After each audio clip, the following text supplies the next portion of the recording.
حضرت ابو ہریرہ رضی اللہ تعالی عنہ سے مروی ہے، آپ فرماتے ہیں کہ نبی مکرم آمنہ کے لال والضحیٰ کے چہرے والے محبوب سبحانی صلی اللہ علیہ وآلہ وسلم نے فرمایا، قیامت کے دن رب قدوس رب ذوالجلال فرمائے گا، اے ابن آدم، میں بیمار تھا، تو نے میری عیادت نہیں کی۔ تو بندہ عرض کرے گا، یا باری تعالیٰ، میں آپ کی عیادت کیسے کرتا؟ آپ تو رب العالمین ہیں، آپ تو تمام جہانوں کو تخلیق کرنے والے ہیں، آپ تو تمام جہانوں کو بنانے والے ہیں۔ تو رب ذوالجلال فرمائے گا کہ میرا فلاں بندہ بیمار تھا، تو نے اس کی عیادت نہیں کی۔ اگر تو اس کی عیادت کرتا، اس کے پاس جاتا، اس کی خیریت دریافت کرتا، اس کے احوال لیتا، اس بندے کے پاس مجھے پاتا۔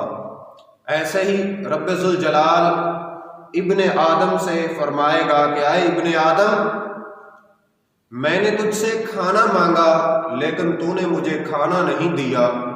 تو رب ذوالجلال کا وہ بندہ عرض کرے گا، یا باری تعالیٰ، میں آپ کو کیسے کھانا کھلاتا؟ آپ تو رب العالمین ہیں۔ تو رب ذوالجلال فرمائے گا کہ میرے فلاں بندے نے تجھ سے کھانا مانگا تھا، اگر تو اسے کھانا کھلاتا تو مجھے اس بندے کے پاس پاتا۔ تو رب ذوالجلال پھر فرمائے گا کہ اے ابن آدم، میں پیاسا تھا، میں نے تجھ سے پانی مانگا لیکن تو نے مجھے پانی نہیں دیا۔ جلال فرمائے گا، اے ابن آدم، میں پیاسا تھا، میں نے تجھ سے پانی مانگا لیکن تو نے مجھے پانی نہیں دیا۔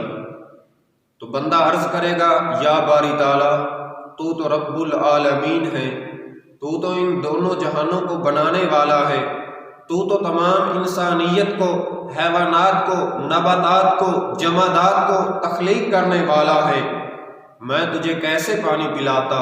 تو رب ذوالجلال فرمائے گا، اے میرے بندے، میرا فلاں بندہ پیاسا تھا، اس نے تجھ سے پانی مانگا لیکن تو نے پانی نہیں دیا، تو نے اسے پانی نہیں پلایا۔ اگر تو اس میرے بندے کو پانی پلاتا تو مجھے اس کے پاس پاتا۔